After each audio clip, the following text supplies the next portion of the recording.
যুক্তরাষ্ট্রের পররাষ্ট্র দপ্তরের মুখপাত্র ট্যামি ব্রুস বলেছেন, বাংলাদেশের ভবিষ্যৎ তার জনগণই নির্ধারণ করবে। গতকাল মঙ্গলবার ওয়াশিংটনে নিয়মিত সংবাদ সম্মেলনে একজন সাংবাদিকের প্রশ্নের জবাবে তিনি এই মন্তব্য করেন।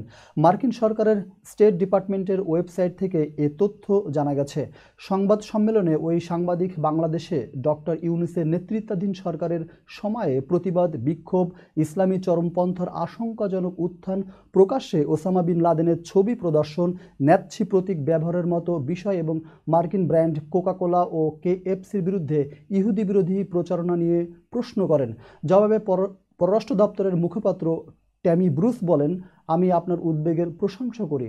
আমরা বাংলাদেশের পরিস্থিতি নিয়ে সচেতন এবং এগুলো অত্যন্ত গুরুত্ব সহকারে বিবেচনা করি। তবে এসব পরিস্থিতি বাংলাদেশের স্থানীয় কর্তৃপক্ষের এখতিয়ারেই পড়ে। এছাড়া ব্রিটিশ এমপি ও শেখ হাসিনা বোনের মেয়ে টিউলিপ সিদ্দিকের বিরুদ্ধে গ্রেপ্তারি পরোয়ানা বিষয়েও প্রশ্ন করেন ওই সাংবাদিক। জবাবে ট্যামি ব্রুস বলেন, পরোয়ানাটি বাংলাদেশের আদালতের পক্ষ থেকেই ইস্যু করা হয়েছে এবং এটি একটি স্থানীয় আইনি বিষয়। এরপর ট্যামি ব্রুস বলেন, গণতন্ত্র গুরুত্বপূর্ণ এবং মানুষের কর্মকাণ্ডই নির্ধারণ করবে তারা কিভাবে সমস্যার মোকাবিলা করবে।